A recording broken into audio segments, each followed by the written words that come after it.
Hello friends, നമുക്കിന്നൊരു നാടൻ ഊണ് ഉണ്ടാക്കിയാലോ? ഇപ്പോൾ മീനൊന്നും കിട്ടാനില്ലല്ലോ. അപ്പോൾ നമ്മുടെ വീട്ടിലുള്ള പച്ചക്കറികളൊക്കെ വെച്ചിട്ട് നമുക്കിന്നൊരു നല്ല നാടൻ ഊണ് ഉണ്ടാക്കാം.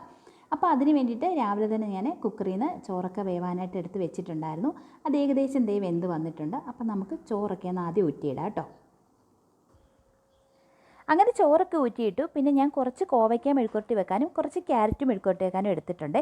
പിന്നെ മുട്ട ഫ്രൈ ചെയ്യാനായിട്ട് കുറച്ച് സവാളയും പച്ചമുളകൊക്കെ അരിഞ്ഞ് വെച്ചിട്ടുണ്ട്.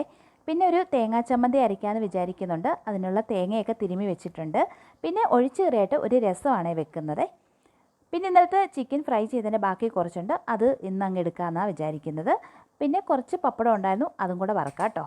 അങ്ങനെ ഞാൻ പപ്പടമൊക്കെ എടുത്തൊന്ന് എണ്ണി നോക്കട്ടെ. ഒരു 3-4 പപ്പടമേ ഉള്ളായിരുന്നു. എന്നാൽ പിന്നെ അതോടെ അങ്ങ് വറുത്തേക്കാമെന്ന് വിചാരിച്ചേ.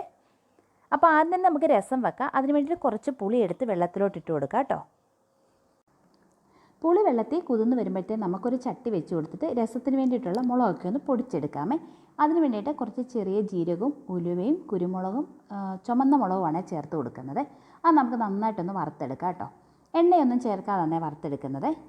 ഞാനിന്ന് ചൂടാക്കിയിട്ടാണ് എപ്പോഴും രസത്തിന് പൊടിക്കുന്നത് കേട്ടോ.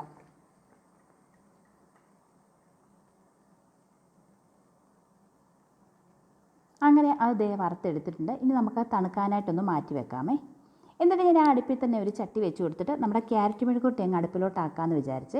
അപ്പോൾ പെട്ടെന്ന് അങ്ങ് വെച്ച് കഴിഞ്ഞാൽ പെട്ടെന്ന് നമ്മുടെ പണികളൊക്കെ കഴിയുമല്ലോ. അങ്ങനെ ഒരു ചട്ടി വെച്ച് കൊടുത്ത് കുറച്ച് വെളിച്ചെണ്ണ ഒഴിച്ചിട്ട് അതിലോട്ട് കുറച്ച് മുളക് പൊടി മഞ്ഞൾപ്പൊടി ഇട്ടിട്ട് നമ്മുടെ ക്യാരറ്റും കൂടി ഇട്ടിട്ട് ഉപ്പ് ചേർത്ത് നന്നായിട്ട് എണ്ണയിലിട്ട് വഴറ്റിയിട്ട് മൂടി വെച്ച് വേവിക്കുകയാണ് ചെയ്യുന്നത്. ഇതിൽ വെള്ളമൊന്നും ചേർക്കത്തില്ല. നമ്മുടെ എണ്ണയിൽ കിടന്ന് തന്നെ നമ്മുടെ ക്യാരറ്റ് വെന്ത് വരുവേ.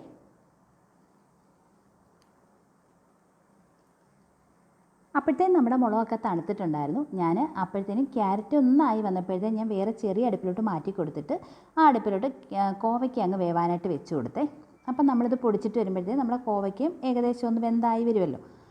അങ്ങനെ ഞാൻ കല്ലിലോട്ട് വെച്ചിട്ട് മുളകൊക്കെ ഒന്ന് പൊടിച്ചെടുക്കുവാണേ.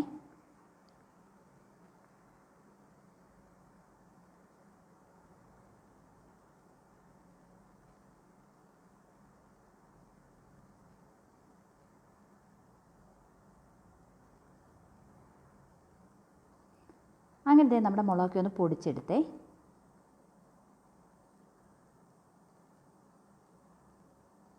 അപ്പോഴത്തേക്കും നമ്മുടെ ക്യാരറ്റ് മെഴുക്കുവരട്ടി ആയിട്ടുണ്ടായിരുന്നു. അപ്പോഴത്തേക്കും ഞാൻ ഒന്നുകൂടെ ഒന്ന് ഇളക്കി കൊടുത്തിട്ട് ഒന്ന് ചെറുതായിട്ടൊന്ന് മൂപ്പിച്ചെടുത്തിട്ട് അങ്ങ് മാറ്റി വെച്ചു കേട്ടോ. എന്നിട്ട് ഞാൻ ആ കല്ലിൽ തന്നെ വെച്ചിട്ട് വെളുത്തുള്ളിയും ഇഞ്ചിയും ചുമന്നുള്ളിയൊക്കെ നമ്മുടെ രസത്തിൽ ചേർക്കാൻ വേണ്ടി ഒന്ന് ചതച്ചെടുക്കുവാണേ.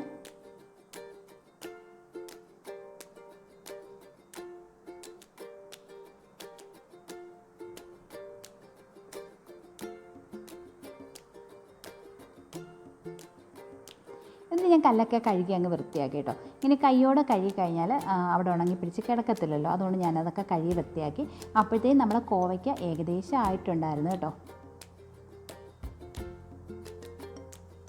അത് ഞാൻ ചെറിയ തീയുള്ള അടുപ്പിലോട്ട് മാറ്റി വെച്ചിട്ട് ഞാനൊരു ചട്ടി വെച്ച് കൊടുത്ത് രസം അങ്ങ് വെക്കാമെന്ന് വിചാരിച്ചേ.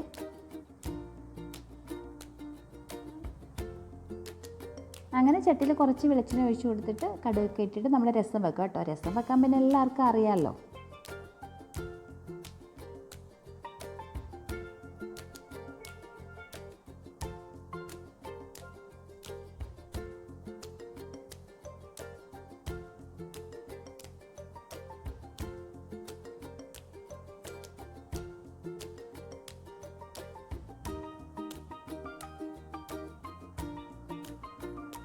രസമൊക്കെ വെച്ചിട്ട് എപ്പോഴും തണുത്ത് കൂട്ടുന്നത് ഭയങ്കര ടേസ്റ്റ് അല്ലേ.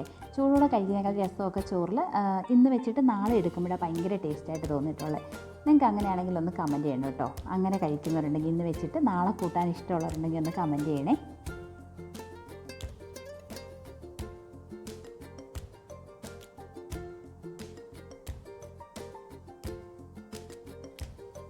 അങ്ങനെ നമ്മുടെ രസമൊക്കെ ആയി തിളച്ച് വന്നപ്പോഴത്തേന് കുറച്ച് മല്ലിയിലയും കൂടെ തൂവിയിട്ട് ഞാൻ അടച്ചങ്ങോട്ട് മാറ്റി വെച്ചേ.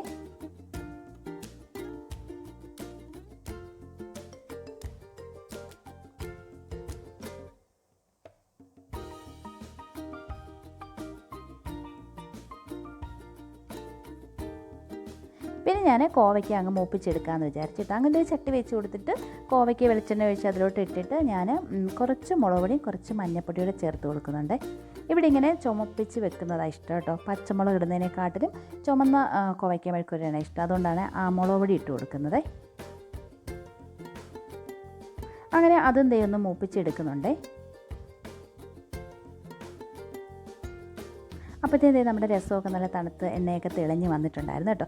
എന്നിട്ട് ഞാൻ ക്യാരറ്റ് മെഴുക്കിട്ട് ഒരു പാത്രത്തിലോട്ട് മാറ്റി വെച്ചു. അപ്പോൾ എനിക്ക് ചട്ടി ആവശ്യമുണ്ടായിരുന്നേ. എന്നിട്ട് കോവയ്ക്കായി അതും ഞാനൊരു പാത്രത്തിലോട്ട് അങ്ങ് മാറ്റി കൊടുത്തേ.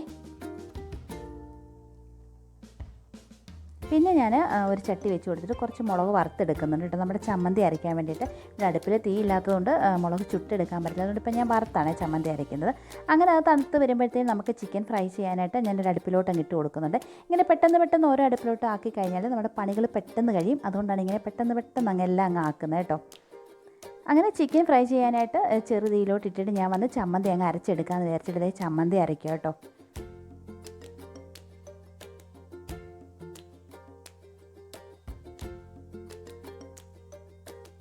ചമ്മന്തി രസവും കോമ്പിനേഷൻ ഇഷ്ടമുള്ളവരുണ്ടെങ്കിൽ ഒന്ന് കമൻറ്റ് ചെയ്യണം കേട്ടോ. ഇവിടെ ചമ്മന്തി രസവും ഭയങ്കര ഇഷ്ടമാണ് കേട്ടോ ഞങ്ങൾക്ക് എല്ലാവർക്കും.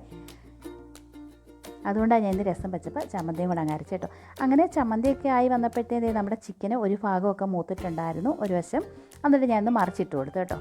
ഞാനിങ്ങനെ ചിക്കന് ചെറുതീയിലിട്ട് മൂടി വെച്ചാൽ വേവിക്കുന്നത് കേട്ടോ. പാകമൊക്കെ നല്ല സോഫ്റ്റായിട്ട് വെന്ത് കിട്ടുകയും ചെയ്യുവേ. നല്ല മുരിയുകയും ചെയ്യും, നല്ല അകമൊക്കെ നല്ല സോഫ്റ്റായി കിട്ടുകയും ചെയ്യുവേ. എന്നിട്ട് ഞാൻ വന്ന് ചമ്മന്തി ഉരുട്ടിയെടുത്തു കേട്ടോ. ചമ്മന്തി അരച്ചുകൊണ്ടിരുന്നപ്പോഴായിരുന്നു ഒരു വശം തിരിക്കാനായിട്ട് വന്നത് കേട്ടോ. എന്നിട്ട് ഞാൻ കല്ലൊക്കെ കഴുകി അങ്ങ് വൃത്തിയാക്കുവാണേ.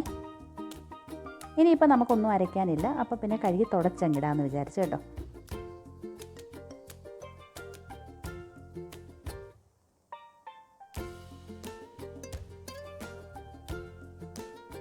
എന്നിട്ട് ഞാൻ ബാക്കി വന്ന പാത്രമൊക്കെ പെട്ടെന്ന് അങ്ങ് കഴുകിയെടുക്കും കേട്ടോ.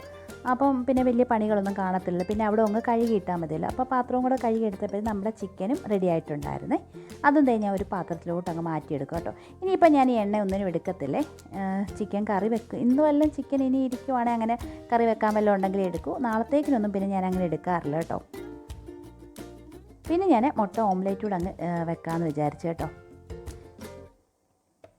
അതിന് വേണ്ടിയിട്ട് മുട്ടയൊക്കെ പൊട്ടിച്ച് വെച്ചു. അതും കൂടെ അങ്ങ് ആക്കാമെന്ന് വിചാരിച്ച് അങ്ങനെ ചട്ടി വെച്ച് കൊടുത്തിട്ട് അതും കൂടെ ഒന്ന് പൊരിച്ചെടുക്കുക കേട്ടോ. അത് പൊരിച്ചെടുത്ത് കഴിഞ്ഞിട്ട് പപ്പടവും കൂടെ നമുക്കൊരു 3-4 പപ്പടം ഉള്ളായിരുന്നു കേട്ടോ. അതും കൂടെ അങ്ങ് എടുത്തേ. അങ്ങനെ പപ്പടവും പൊളിച്ചപ്പോഴത്തേക്കും നമ്മുടെ ഇന്നത്തെ ഉച്ചയൂണ് റെഡി ആയിട്ടുണ്ട്. നല്ല അടിപൊളി രസം, പിന്നെ ചമ്മന്തി, നമ്മുടെ ചിക്കൻ ഫ്രൈ, നമ്മുടെ കോവയ്ക്ക മെഴുക്കുവരട്ടി, നമ്മുടെ ക്യാരറ്റ് മെഴുക്കുവരട്ടി, മുട്ട ഓംലെറ്റ്, പപ്പടം. പിന്നെ എന്താ വേണം അല്ലേ, അടിപൊളി. ഇതുണ്ടെങ്കിൽ പിന്നെ ഇത് ഇച്ചിരി കൂടുതലാണെന്നാണ് എനിക്ക് തോന്നുന്നത്. അപ്പോൾ പിന്നെ വേറെ ഒന്നും വേണ്ടല്ലോ. അങ്ങനെ ഈ ചോറ് വിളമ്പി കുറച്ച് രസം ഒഴിച്ചു. പിന്നെ എല്ലാം കുറച്ച് എടുക്കുന്നുണ്ട് കേട്ടോ. കോവയ്ക്കയും ക്യാരറ്റും എല്ലാം എടുക്കുന്നുണ്ട്. ചമ്മന്തിയും മുട്ടയും ചിക്കൻ ഫ്രൈയും പപ്പടവും എല്ലാം കൂടെ കൂട്ടി ഒരു അടിപൊളി ഊണായിരുന്നു. അടിപൊളിയായിരുന്നു, നല്ല ടേസ്റ്റായിരുന്നു രസവും ചമ്മന്തിയും കൂടെ ഇങ്ങനെ കുഴച്ച് കഴിക്കാനായിട്ട്. അപ്പം ഇത്രയേ ഉള്ളൂ ഇന്നത്തെ വീഡിയോ. നിങ്ങൾക്ക് ഇതുപോലുള്ള വീഡിയോസൊക്കെ ഇഷ്ടമാണെങ്കിൽ കമൻറ്റ് ചെയ്യാൻ മറക്കല്ലേ. ഈ വീഡിയോ ഇഷ്ടപ്പെട്ടാൽ ലൈക്ക് ചെയ്യാനും മറക്കല്ലേ. പുതിയൊരു വീഡിയോ നമുക്ക്